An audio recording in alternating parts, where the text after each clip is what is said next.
BJP ने तमाम कार्यकर्ताओं को एक्टिवेट किया, मोटिवेट किया और इसके तहत बीजेपी और प्रधानमंत्री ने जैसे कार्यकर्ताओं को बूथ को मजबूत बनाने का नारा दिया, ये कार्यकर्ताओं के लिए एक बड़ी जिम्मेदारी है। लेकिन ये चुनाव महज उम्मीदवार नहीं लड़ते, ये चुनाव जो है बीजेपी के लिए जमीन पर उनके कार्यकर्ता, बूथ पर काम करने वाले कार्यकर्ता लड़ते हैं। ये स्ट्रैटेजी जो है, ये इस तरह की ऑर्गेनाइज स्ट्रैटेजी जो है, जो कांग्रेस में नजर नहीं आती। कांग्रेस को विश्वास होता है कि उनके कुछ कथित वोट बैंक है और ये वोट बैंक उनके लिए सीधे अगर वोट देगा तो कहीं न कहीं कार्यकर्ताओं को मोटिवेट करने में, युवाओं को कांग्रेस अपने ही पार्टी के लिए इस्तेमाल करने में पीछे रह जाती है।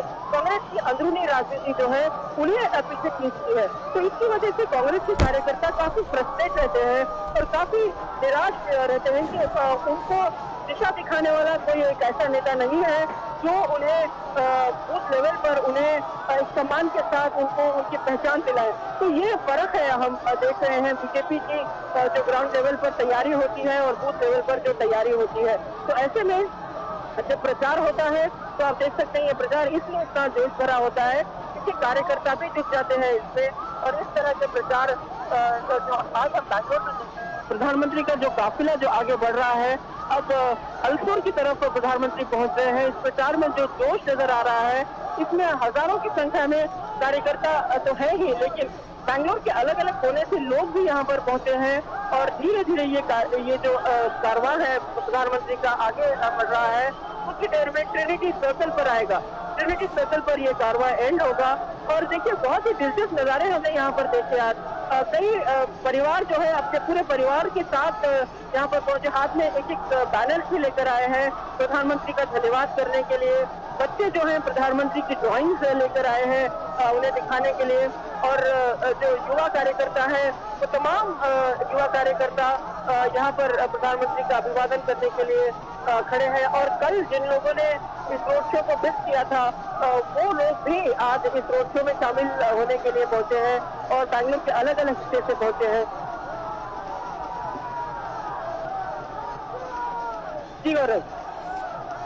नमस्कार दर्शकों, और आयशा एक बार फिर से आपका स्वागत है। मैं स्टूडियो में निखिल सभी दर्शकों का फिर से स्वागत करता हूं, आपका भी स्वागत करता हूं। आप इस लंबे रोड शो को कवर कर रही हैं और ये तस्वीरें जो हम देख रहे हैं ये अभूतपूर्व हैं कर्नाटक की राजनीति के लिए, भारत की राजनीति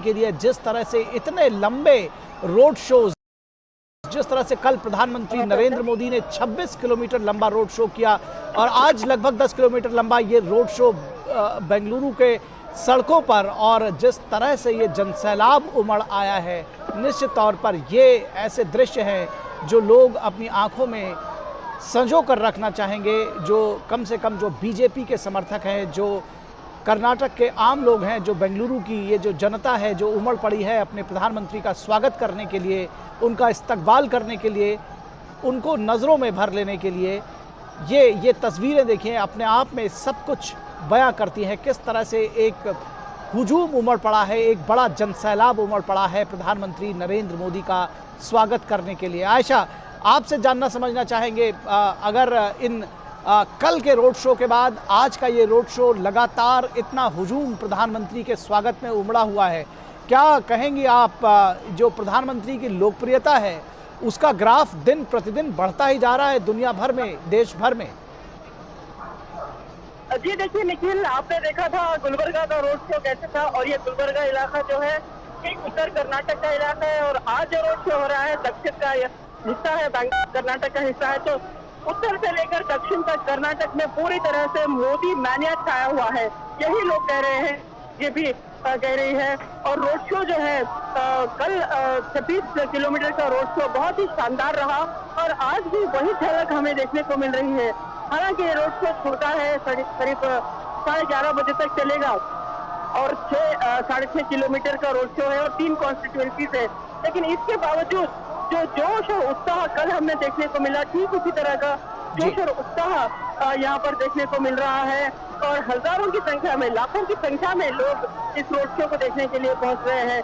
प्रधानमंत्री नरेंद्र मोदी आगे पहुंच रहे हैं सीवी रामन नगर में। अभी भी सीवी रामन नगर के कुछ इलाकों से ये रोड शो गुजर रहा है और सीवी रामन नगर, जैसे कि मैंने बताया अभी कि बैंगलोर की एक बहुत बड़ी कॉन्स्टिट्यूएंसी है, और ये कॉन्स्टिट्यूएंसी इसलिए अहम है क्योंकि मेक इन इंडिया और आत्मनिर्भर भारत को लेकर जो विजन है, जो प्रधानमंत्री का सपना है, वो सपना जो है इन सड़कों से गुजरता है। क्योंकि सीवी रामन नगर में स्थित है बेमेल, जहाँ से मेट्रो की कोचेस बनती हैं। देश भर में जो मेट्रो की कोचेस लगती हैं वो बेमेल में बनती हैं।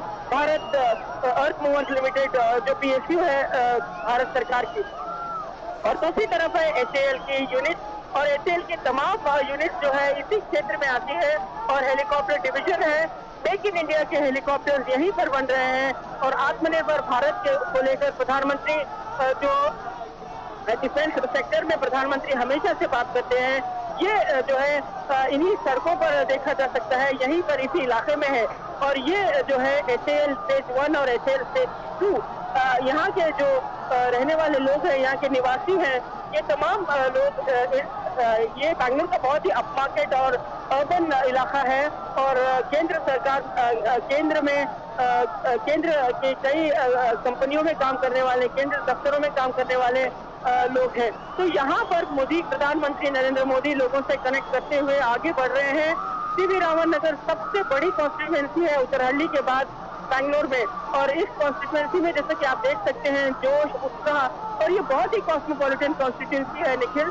और प्रधानमंत्री जैसे कि कल हमने 28 सीटों में जो बैंगलोर के 28 सीटों की बात कर रहे थे, तो बीजेपी के लिए बैंगलोर बहुत ही अहम है। कल भी हमने बात की थी, कल हमने कहा था कि कैसे बीजेपी या फिर यहाँ के राजनीतिक पार्टियां ये मानती हैं कि जिसका बैंगलोर की सरकार, यानी जो बैंगलोर जीता वो कर्नाटक के विधानसभा पर शासन करेगा। तो यही वजह है कि बीजेपी लगातार कोशिश कर रही है कि यहाँ की 28 सीटों पर कम से कम 20-25 से सीट जीत सके, और बीजेपी एक स्टेबल सरकार बनाने में कामयाब हो।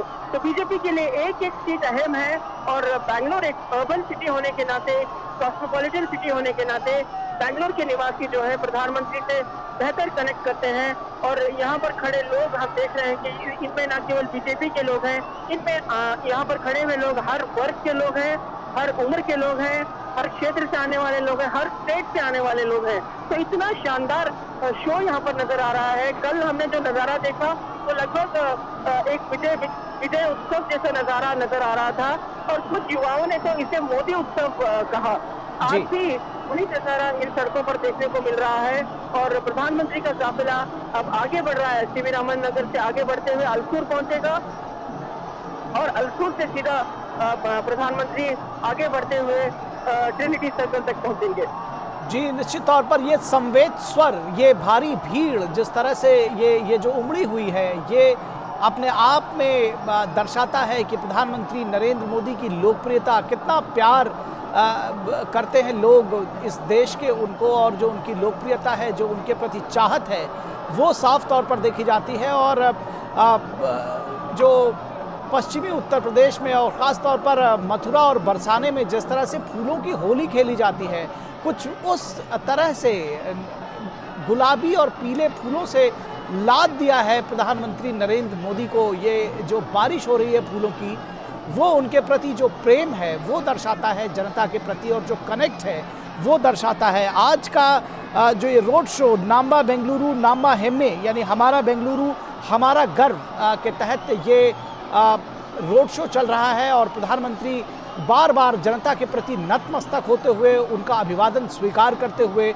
और उनका अभिवादन स्वीकार करने के साथ ही साथ उनके प्रति कृतज्ञता भी ज्ञापित करते हुए कहीं ना कहीं प्रधानमंत्री को इस भीड़ से ऊर्जा मिल रही है, लोगों से ऊर्जा मिल रही है, और जो लोग उनका स्वागत करने के लिए उमड़े हुए हैं, इससे वो भी ऊर्जा प्राप्त कर रहे हैं। लोग उल्लसित हैं, प्रसन्न चित्त हैं, बेहद आनंदित हैं कि उनके लोकप्रिय नेता उनके बीच में हैं। ये दृश्य अगर कहा जाए तो राजनीति के लिए बहुत आम नहीं है, जब इतनी बड़ी संख्या में किसी नेता का स्वागत करने के लिए हज़ारों हज़ार की संख्या में क्या बच्चे, क्या बूढ़े, स्त्री, पुरुष सब जुटे हुए हैं, और फूलों की बारिश लगातार हो रही है। ये जो दृश्य है ये निश्चित तौर पर अभूतपूर्व है। हमारे साथ में हमारे संवाददाता शैलेंद्र मिश्र भी जुड़े हुए हैं। शैलेंद्र, आपसे समझना चाहेंगे, लगातार जिस तरह से कर्नाटक के चुनाव प्रचार की बागडोर प्रधानमंत्री ने स्वयं संभाली है, उसके बाद का ये जो जिसको कहना चाहिए कि प्रचार में एक ड्रास्टिक चेंज आप देख सकते हैं, और कल का रोड शो रहा हो, आज का ये जो रोड शो है, क्या कुछ दर्शाता है? क्या कहेंगे आप?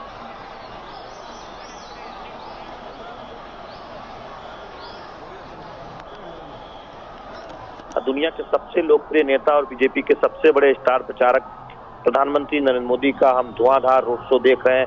कल बेंगलुरु में हमने देखा कि 26 किलोमीटर से बड़ा रोड शो था और इतने फूल जनता ने खरीदे थे प्रधानमंत्री नरेंद्र मोदी के स्वागत के लिए, उनका अभिवादन करने के लिए, कि बेंगलुरु में फूल नहीं मिल रहे थे। और आज ये तकरीबन 10 किलोमीटर का से अधिक का हम रोड शो देख रहे हैं। वही उत्साह, वही भीड़ दिखाई दे रही है, जबकि आज सुबह बारिश हुई, उसके बावजूद लोगों का उत्साह देखने लायक है। भारतीय जनता पार्टी ने अपनी चुनाव प्रचार की रणनीति में सबसे अधिक जोर इस बात पर दिया है कि प्रधानमंत्री नरेंद्र मोदी की रैलियां, प्रधानमंत्री नरेंद्र मोदी के रोड शो अधिक से अधिक इलाके में हो और उससे एक माहौल बनाया जाए। हम देख रहे हैं कि प्रधानमंत्री नरेंद्र मोदी जो सबसे बड़े स्टार प्रचारक है भारतीय जनता पार्टी, उनके साथ साथ बीजेपी के तमाम स्टार प्रचारकों की धुआंधार चुनावी जनसभाएं और रोड शो कर्नाटक के अलग अलग जिलों में, अलग अलग शहरों में आयोजित किए जा रहे हैं। तो रणनीति है कि ज्यादा से ज्यादा लोगों तक पहुंचा जाए।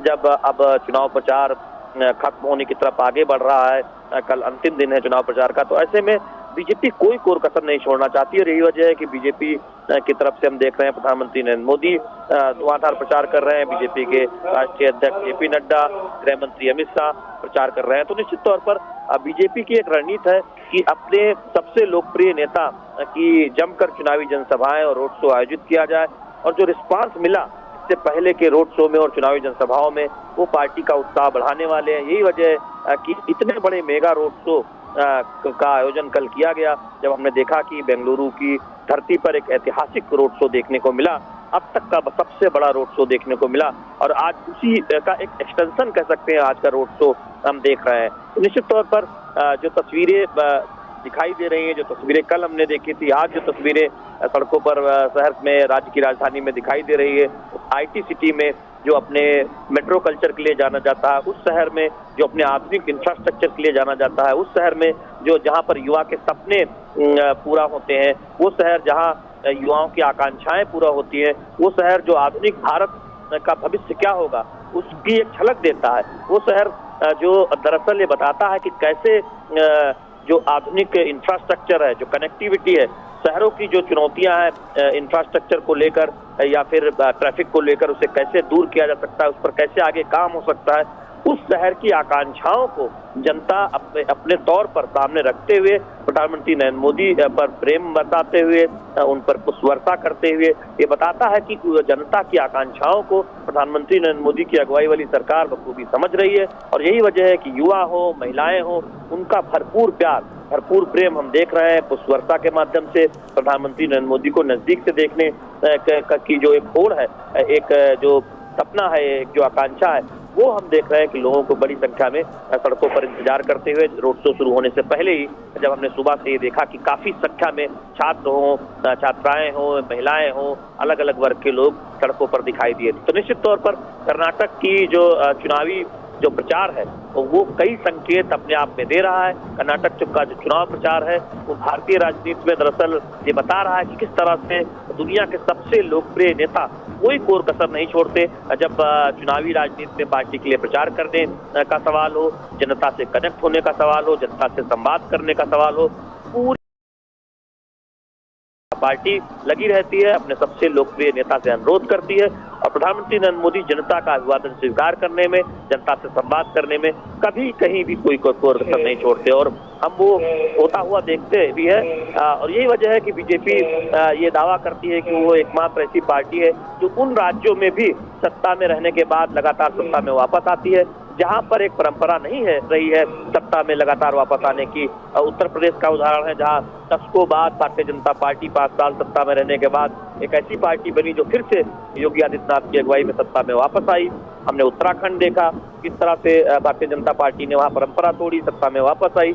गुजरात का तो उदाहरण सामने है ही, जहां पर तकरीबन 3 दशकों से हम देख रहे हैं कि भारतीय जनता पार्टी का चुनाव दर चुनाव हम उस भारतीय जनता पार्टी की शानदार सफलता के बाद सत्ता में वापसी देख रहे हैं। तो उत्तर भारत के राज्य हो या फिर पश्चिम भारत का गुजरात हो या उत्तर पूर्व के राज्य हो जहां हाल ही में चुनाव हुए हैं, हम देख रहे हैं कि भारतीय जनता पार्टी अपने आधार को बढ़ा रही है।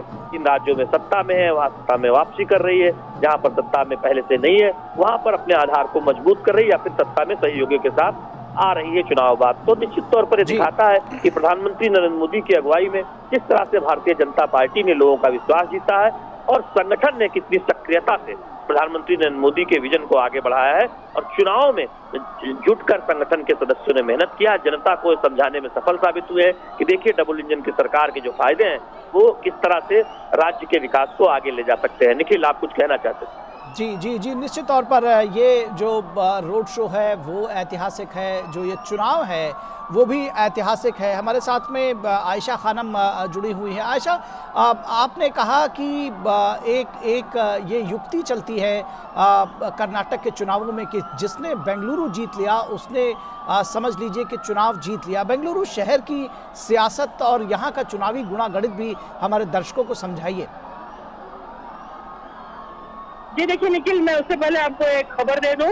यहाँ पर इस रोड शो में अभी एआईसीसी अध्यक्ष मल्लिकार्जुन खड़गे कुछ देर तक के लिए फंस गए थे। देखिए चुनाव का समय है और लीडर्स एक दूसरे का आमना सामना जरूर करते हैं, तो यहाँ पर जो रोड शो के लिए भारी मात्रा में भीड़ जमा है वहाँ से उन्हें आगे जाना था, तो कुछ देर तक उनकी गाड़ी प्रधानमंत्री की इस रोड शो में फंस गई थी। बहुत ही दिलचस्प नजारा हमें यहाँ पर देखने को मिला। देखिए एआईसीसी अध्यक्ष मल्लिकार्जुन खड़गे ने प्रधानमंत्री पर काफी व्यक्तिगत हमले भी किए थे, लेकिन आज रोड शो में फंस गए वो और पुलिस ने उनकी गाड़ी को आगे बढ़ाने के लिए उनको जगह दी और वो यहाँ से अब आगे बढ़े हैं। तो बहुत ही एक दिलचस्प नजारे चुनाव के दौरान देखने को मिलते हैं। लेकिन निखिल, आप बात कर रहे थे बैंगलोर की गणित की, बैंगलोर की राजनीति की। देखिए बैंगलोर एक ऐसा शहर है, बैंगलोर दक्षिण भारत में एक सबसे समृद्ध कैपिटल सिटी मानी जाती है और बैंगलोर शहर जो है कुछ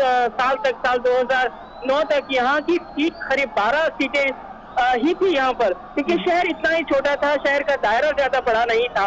और जैसे जैसे जब एसएम कृष्णा की सरकार बनी यहाँ पर, उस वक्त एसएम कृष्णा मुख्यमंत्री थे, तो एसएम कृष्णा के नेतृत्व में उस समय बैंगलोर का जो ग्रोथ हुआ, बैंगलोर में जो आईटी सिटी का जो एक एक्सपेंशन हुआ और एसएम कृष्णा ने बैंगलोर के इंफ्रास्ट्रक्चर को एक अपलिफ्ट दिया उस समय।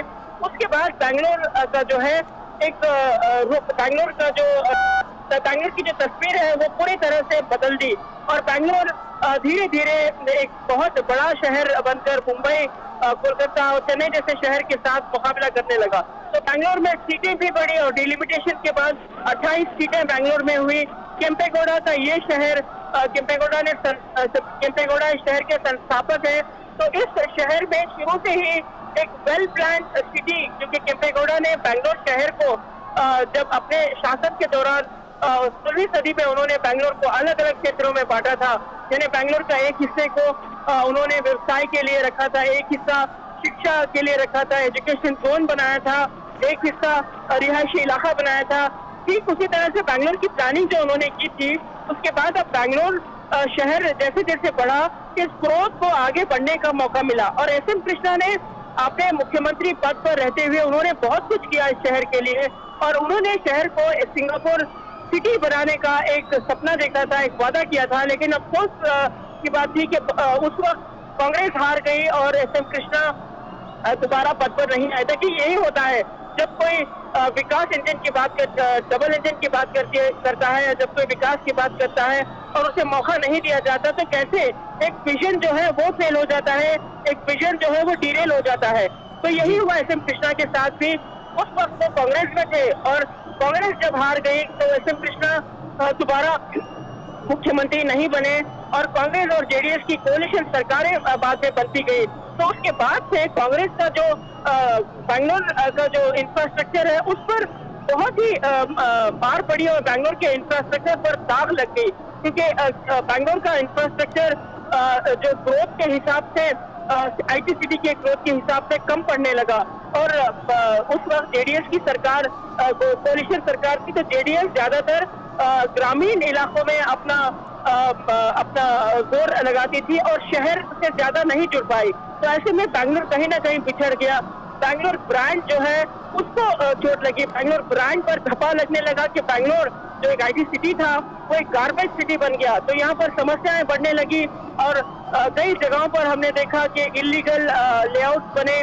कई जगहों पर जो रिहायशी इलाके हैं वहां पर जमीनें हट जाने लगी। तो ये तमाम चीजें बैंगलोर को एक रिवर्स गियर में ले गई थी। और फिर उसके बाद दोबारा एक और सरकार बनी, जब येडियुरप्पा के नेतृत्व में सरकार बनी और जनता दल ने येडियुरप्पा का सपोर्ट किया। 2020 की सरकार यानी 20 महीने पावर शेयरिंग की सरकार बनी। तो उस हद तक बैंगलोर में विकास भी हुआ और कोशिश की गई कि बैंगलोर को दोबारा पटरी पर लाया जाए। और बैंगलोर में जो इन्वेस्टमेंट कम हो रहा था, बैंगलोर में जो इन्वेस्टर बाहर जाने लगे थे, उन्हें दोबारा बैंगलोर की ओर लाने की कोशिश की गई। तो बैंगलोर ब्रांड बैंगलोर को दोबारा खड़ा करने की पूरी कोशिश की गई। और अब भी ब्रांड बैंगलोर एक ऐसा शब्द है, एक ऐसा वर्ड है जो न केवल देश में बल्कि विदेश में, खासकर अमेरिका में भी इस ब्रांड बैंगलोर के चर्चे होते हैं। और अब धीरे धीरे बैंगलोर में जो है सिलिकॉन सिटी में इन्वेस्टमेंट आने लगा। तो लेकिन उसके बाद भी बैंगलोर उस मुकाम तक नहीं पहुंचा जब एसएम कृष्णा बैंगलोर को एक स्तर पर ले गए थे, एक इंफ्रास्ट्रक्चर और आईटी सिटी, ग्लोबल सिटी के तौर पर उन्होंने उसको पहुंचा दिया था। तो अब बीजेपी सरकार, केंद्र सरकार की तरफ से पूरी कोशिश हुई, जब सरकार सत्ता में आई, येडियुरप्पा मुख्यमंत्री बने और फिर बसवराज बोम्मई मुख्यमंत्री बने, तो बैंगलोर से ध्यान नहीं हटा बीजेपी सरकार का। और बैंगलोर को इंफ्रास्ट्रक्चर की जो मांग थी उसे पूरा करने के लिए केंद्र सरकार ने कई योजनाओं का यहाँ पर लॉन्च किया, कई योजनाओं को लॉन्च किया। प्रधानमंत्री नरेंद्र मोदी यहाँ पर सब अर्बन रेलवे, सबसे बड़ी समस्या बैंगलोर की यहाँ की ट्रैफिक जैम। देखिए बैंगलोर में जब ट्रैफिक जैम होता है तो ये मानकर चलिएगा कि 10 किलोमीटर का रास्ता जो है आप 1 घंटे में तय करेंगे। तो इस तरह से बैंगलोर की रफ्तार धीमी हो गई थी। तो फिर बीजेपी सरकार ने यहाँ पर इंफ्रास्ट्रक्चर को पूरा बल दिया और प्रधानमंत्री नरेंद्र मोदी कुछ ही समय पहले बैंगलोर में, यानी 6 महीने पहले, सब अर्बन रेलवे का प्रोजेक्ट जो है लॉन्च किया। ये बहुत अहम है बैंगलोर के लिए। बैंगलोर का एक सपना था, क्योंकि बैंगलोर का दायरा जो है अब करीब 30 किलोमीटर से बढ़कर 148 किलोमीटर का दायरा है और ये बैंगलोर के कई सैटेलाइट टाउन को कनेक्ट करता है।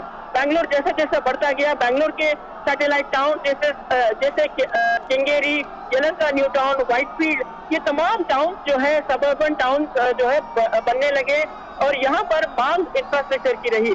तो प्रधानमंत्री ने जो, केंद्र सरकार ने जो योजना लॉन्च की है बैंगलोर सबअर्बन रेलवे की, इसके तहत बैंगलोर को अब रफ्तार मिलेगी।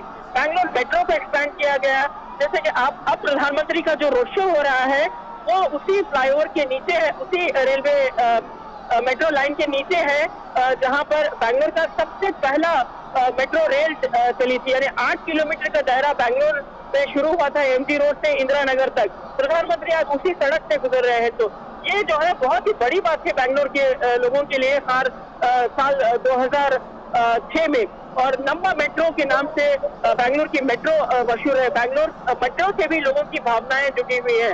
तो ये मेट्रो रेल शुरू हुई। अब मेट्रो रेल का दायरा जो है 32 किलोमीटर है। तो ये धीरे धीरे जो इंफ्रास्ट्रक्चर की मांग थी वो आगे बढ़ रही है। प्रधानमंत्री का काफिला अब आगे बढ़ रहा है, ट्रिनिटी सर्कल तक लगभग पहुंच गया है और यहाँ पर प्रधानमंत्री को करीब से देखने के लिए भीड़ उमड़ रही है। लोग आगे बढ़ रहे हैं, आगे दौड़ रहे हैं और उनका स्वागत करने की कोशिश कर रहे हैं।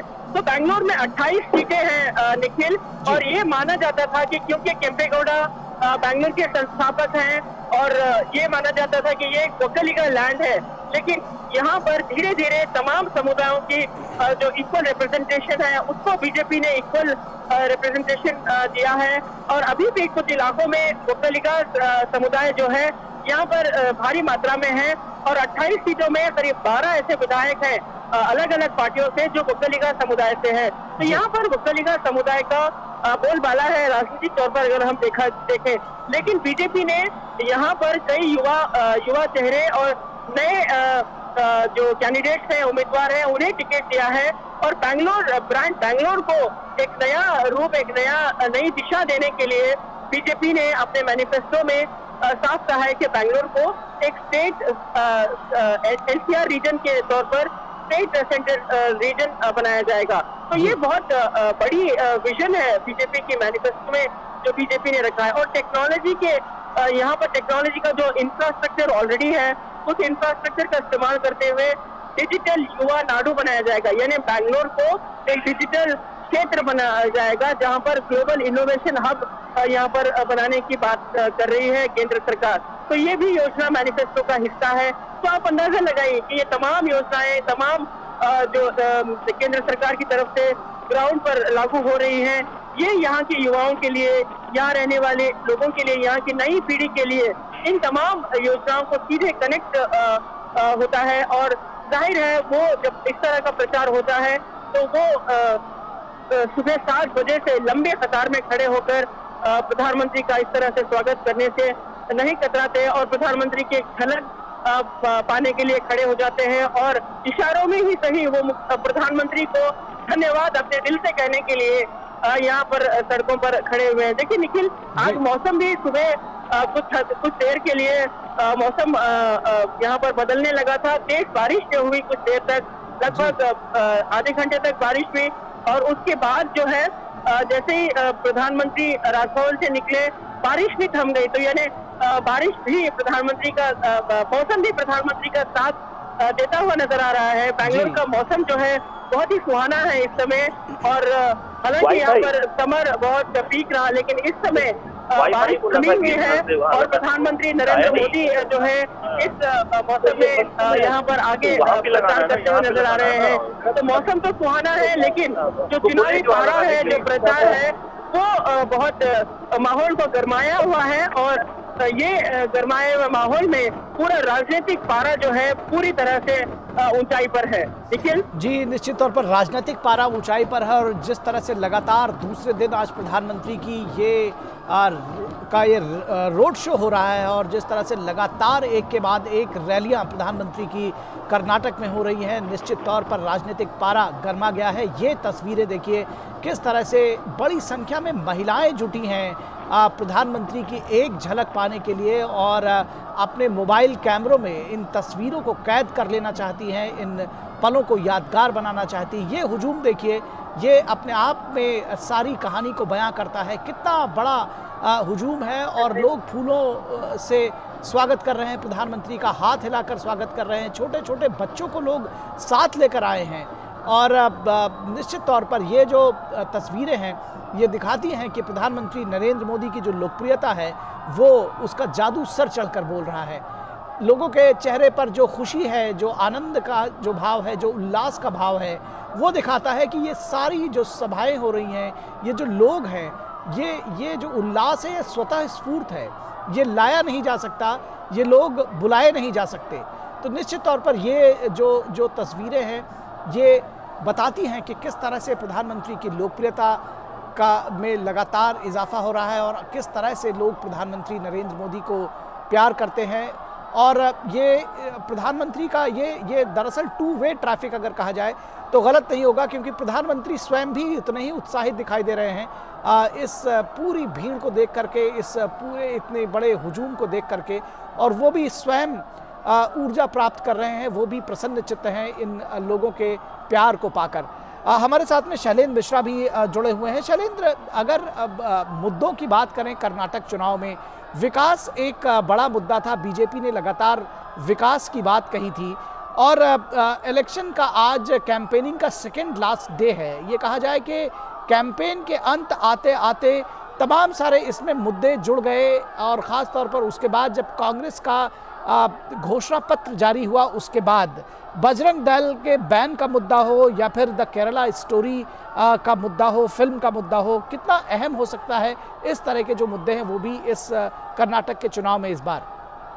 ये देखिए निखिल, निश्चित तौर पर जब चुनाव होते हैं तब हम देखते हैं कि कई मुद्दों पर बात होती है और चुनाव आते आते कोई एक मुद्दा बहुत प्रमुखता से उठता है। निश्चित तौर पर हम कर्नाटक के चुनाव में देख रहे हैं कि विकास की खूब बात हो रही है, आगे के विजन की बात हो रही है, शहरों को कैसे आगे वहाँ के इंफ्रास्ट्रक्चर को बेहतर करना है, किस तरह से बेंगलुरु और इसके आसपास एक विशेष क्षेत्र बनाना है जिससे रोजगार के नए नए अवसर पैदा किए जा सके।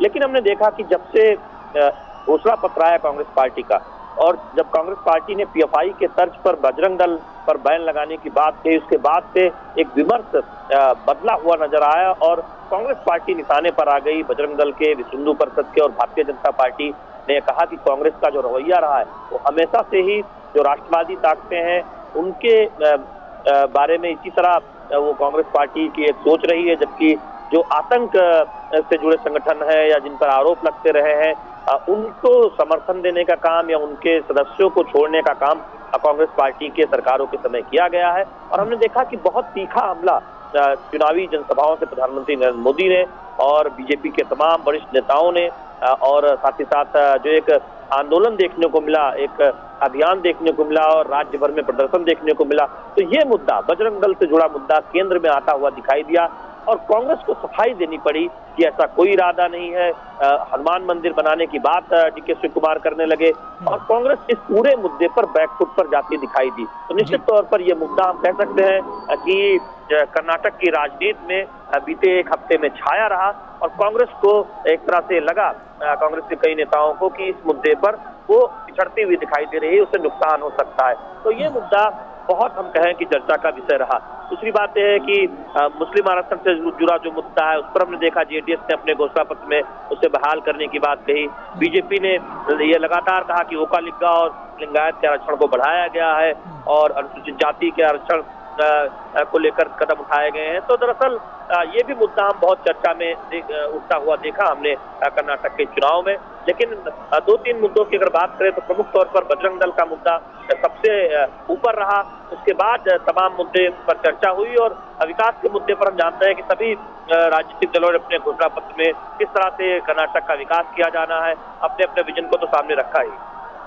जी निश्चित तौर पर, तो कर्नाटक का विकास किस तरह से किया जाना है ये दरअसल केंद्र में है कहीं ना कहीं, और दोनों तरफ से अगर कहा जाए, कांग्रेस की तरफ से और बीजेपी की तरफ से अपने अपने दावे, अपने अपने वादे किए जा रहे हैं। जनता दल सेकुलर की तरफ से भी ये बात कही जा रही है, वो भी इसमें एक तीसरा कोण बनाने की निश्चित तौर पर कोशिश कर रहे हैं। लगातार जेडीएस की तरफ से भी ये कोशिश की जा रही है। आयशा, आपसे समझना चाहेंगे, अगर हम प्रधानमंत्री की जब हम सभाओं की बात करते हैं, पीएम के रोड शोज की बात करते हैं, तो कितना अंतर समझ में आ रहा है कि कितना अंतर लेकर आएगा जब प्रधानमंत्री ने एक तरह से कहा जाए बागडोर स्वयं संभाल ली है, और ये जो आप देख सकते हैं जो खुशी से जो चेहरे, उल्लसित जो चेहरे हैं, अगर कहा जाए कि बिग शाउट आउट देते हुए प्रधानमंत्री को ये जो तस्वीरें हैं एक बार हम बयां करना चाहेंगे अपने दर्शकों के लिए कि ये देखिए कि किस तरह से इतनी बड़ी संख्या में लोग उमड़े हुए हैं प्रधानमंत्री का स्वागत करने के लिए, और इस रोड के पैरेलल जो डिवाइडर के दूसरे साइड पर सड़क पर लोग हैं, एक पूरा हुजूम साथ साथ लगभग प्रधानमंत्री के की गाड़ी के दौड़ता हुआ उस बगल में, और ये उत्साह जो है ये समझा जा सकता है। आयशा, आपसे कह रहे थे कि जो प्रधानमंत्री की जनसभाएं हैं, जो रोड शो है, जिसमें आपने कहा कि जो सियासी पारा इतना चढ़ा दिया है, उससे बीजेपी के प्रचार में उनके जो प्रॉस्पेक्ट्स हैं, अगर वो बात कही जाए, कितना अंतर आपको नजर आ रहा है?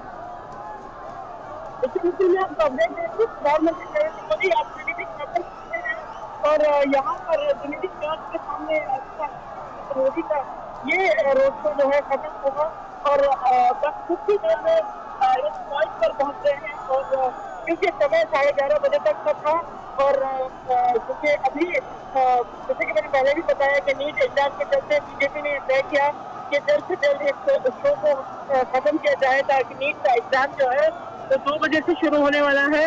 और बीजेपी ने ये निर्देश दिया था तमाम जो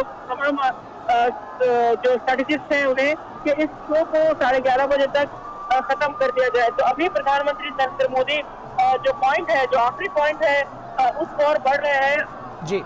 वो धीरे धीरे अल्सोर जो है, अल्सोर रोड है, यहाँ से कुछ ही दूरी पर है, 500-600 मीटर की दूरी पर है, लेकिन जो काफिला आगे बढ़ रहा है और लोग जो खड़े हैं प्रधानमंत्री जो अभिवादन स्वीकार कर रहे हैं, उससे ये साफ नजर आता है कि कैसे ये प्रचार जो है पूरी तरह से कामयाब रहा। और आज का जो प्रचार था, कल का जो प्रचार था प्रधानमंत्री का, ये बहुत ही कामयाब प्रचार, बहुत ही कामयाब रोड शो रहा, और इससे जरूर कहीं ना कहीं बीजेपी को फायदा जरूर होगा, क्योंकि बीजेपी एक लहर क्रिएट करने की पूरी कोशिश की। और प्रधानमंत्री नरेंद्र मोदी जब निकलते हैं इस तरह के रोड शो पर, हर कोई उन्हें कनेक्ट करता है। जो मतदाता, जो बीजेपी का मतदाता नहीं है, वो भी आज प्रधानमंत्री को देखने के लिए यहाँ पर खड़ा है। देखिए, इनमें से कुछ लोग हैं जो मैंने देखा कि पहले वो जेडीएस में थे, लेकिन आज वो अपने बच्चों को लेकर ही आए हैं। तो हमने पूछा कि वो कैसे इस रैली में पहुंचे, तो उनका कहना था कि बच्चे मोदी फैंस है, तो मोदी को दिखाने के लिए लाए हैं। तो आप देखिए, प्रधानमंत्री पहुंच ही रहे हैं इस सर्कल पर। लोग, तमाम लोग जो है मोबाइल फोन ऊपर कर प्रधानमंत्री को अपने मोबाइल इस मोमेंट को अपने मोबाइल में कैद करना चाह रहे हैं। तमाम लोग प्रधानमंत्री का स्वागत, अभिवादन कर रहे हैं। ट्रिनिटी सर्कल पर ये रोड शो अभी खत्म होगा। बहुत ही शानदार, बहुत ही धुआंधार रोड शो प्रधानमंत्री नरेंद्र मोदी का कल 26 किलोमीटर और आज 6.5 किलोमीटर, यह बीजेपी के लिए लंबा, बीजेपी के लिए बहुत ही जीत का रास्ता खोलने वाला रोड शो है। और प्रधानमंत्री नरेंद्र मोदी के इस रोड के जरिए देखिए, आसमान में मोदी के नारे यहाँ पर लग रहे हैं। बच्चे बड़े हर कोई प्रधानमंत्री को दूर से देख कर रहे हैं। प्रधानमंत्री नरेंद्र मोदी यहाँ पर पहुंचे अभी सर्कल पर, और यहाँ पर ये रोड शो खत्म होगा। और बहुत ही शानदार, बहुत ही मजेदार रोड शो। कैंपेन बैनर के हिसाब से बैकअप 28 सीटों पर नजर बीजेपी की, और दो कैंपेन जो लहर क्रिएट हुई है, ये लोग यहाँ के लोग नहीं जुड़ेंगे और लंबे समय तक ये रोड शो याद रहेगा।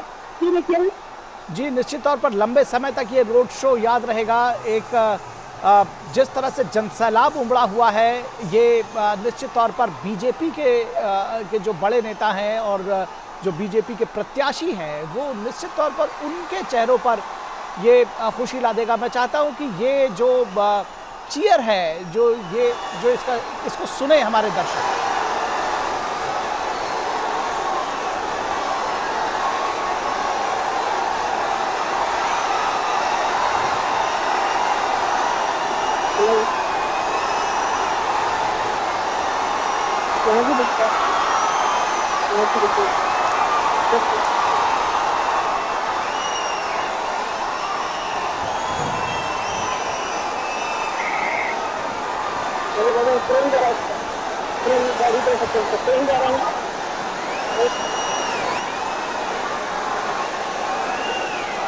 ये जो जनसैलाब है, ये देखिए किस तरह से पूरे इलाके में मोदी मोदी के नारा गूंज रहा है। और जो आपने देखा, दरअसल सोहनलाल द्विवेदी की एक कविता मुझे याद आती है जो उन्होंने महात्मा गांधी के ऊपर लिखी थी। वो कोई कंपैरिजन नहीं किया जा रहा है, लेकिन जिस तरह से ये जनसैलाब उमड़ा है कि चल पड़े जिधर दो डगमग में, चल पड़ी कोट पग उसी ओर, पड़ गई जिधर भी एक दृष्टि गड़ गई कोट दृग उसी ओर।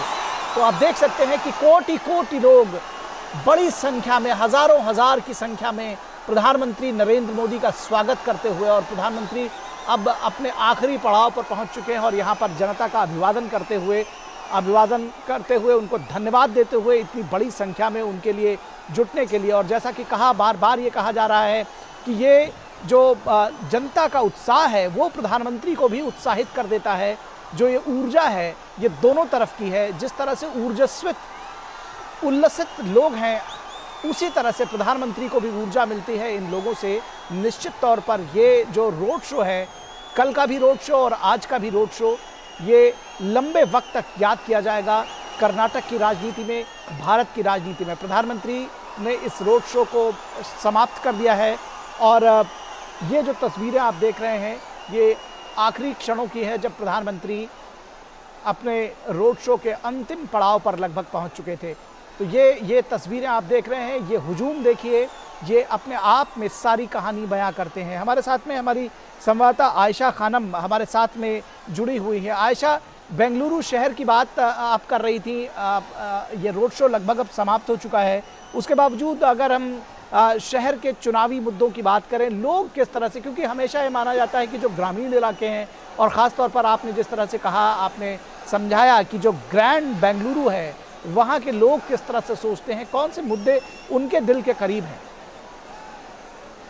जी हाँ, बिल्कुल। बैंगलोर में इंफ्रास्ट्रक्चर सबसे बड़ा मुद्दा है, और इंफ्रास्ट्रक्चर अगर बेहतर है तो बैंगलोर सिटी का ब्रांड बैंगलोर और सिलिकॉन वैली ऑफ इंडिया का जो बैंगलोर का टैग है, ये बैंगलोर की पहचान बना सकता है। तो बैंगलोर के लोगों के लिए इंफ्रास्ट्रक्चर, ट्रांसपोर्ट, बिजली, पानी, ये तमाम चीजें जो है, बुनियादी ढांचा जो बैंगलोर का है, ये उन तमाम लोगों के लिए दिल के करीब है। देखिए, बैंगलोर के लोग बैंगलोर को मतलब बहुत ही भावुक तरीके से नम्मा बेंगलुरु कहते हैं। नम्मा बेंगलुरु मतलब हमारा बैंगलोर। तो ये नम्मा बेंगलुरु, जो नम्मा कल्चर है, जो हमारा कल्चर, नम्मा मतलब हमारा, ये कल्चर जो है बैंगलोर के लोग सिटी के साथ जोड़ते हैं। एक भावना है बैंगलोर उनके लिए। तो अगर बैंगलोर एक वर्ल्ड क्लास सिटी बनता है और जो मुद्दे हैं, जो इंफ्रास्ट्रक्चर की समस्याएं हैं, ये तमाम समस्याएं एड्रेस की जाती है, और जो मैनिफेस्टो में बीजेपी ने प्रॉमिस किया है कि कैसे बैंगलोर को स्टेट कैपिटल रीजन बनाया जाएगा, जैसे एनसीआर है, ठीक उसी तरह से एससीआर इसको बनाया जाएगा।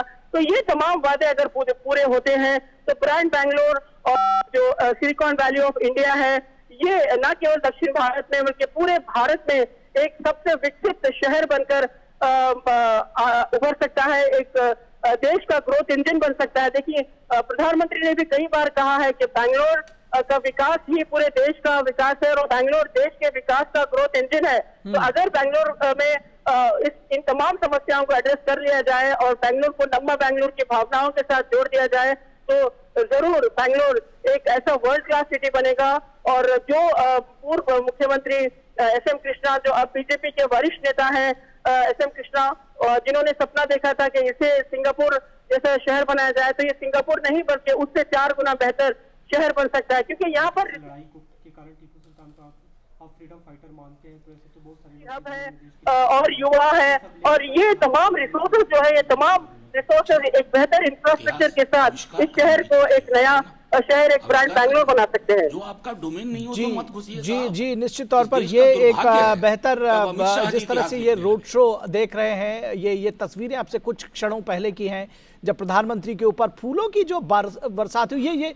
ये लाइव तस्वीरें एक बार फिर से देखिए। प्रधानमंत्री अब अपने उस गाड़ी से उतर करके अपनी दूसरी कार पर सवार हुए हैं इस यहाँ से जाने के, लेकिन लोग जो हैं वो जुटे हुए हैं, वो दरअसल सड़क के दोनों ओर, और प्रधानमंत्री ने भी उसी तरह से रेसिप्रोकेट करते हुए वो फिर एक बार अपनी गाड़ी से बाहर निकल आए हैं, और वो वहाँ से उस दरवाजे के पर लटक कर, जिसको कहते हैं, चूंकि रोड शो जहां तक प्रस्तावित था वो खत्म हो गया था, लेकिन लोगों का जो भीड़ है वो खत्म नहीं हुई, और प्रधानमंत्री ने भी लोगों को निराश नहीं किया। वो बाहर निकले हैं और लोगों का अभिवादन स्वीकार करते हुए सड़क के किनारे, दोनों किनारे खड़े हुए लोग, जिस तरह से देखिए बड़ी संख्या में महिलाएं, बच्चे बेंगलुरु शहर में खड़े हुए हैं प्रधानमंत्री का स्वागत करने के लिए, उनकी फोटो खींचते हुए, और तमाम लोग जो एक डिफरेंट एंगल के साथ सेल्फी लेने की जो कोशिश करते हैं, वो भी देखना बड़ा रोचक होता है कि उनको लगता है कि प्रधानमंत्री के साथ अपनी भी तस्वीर को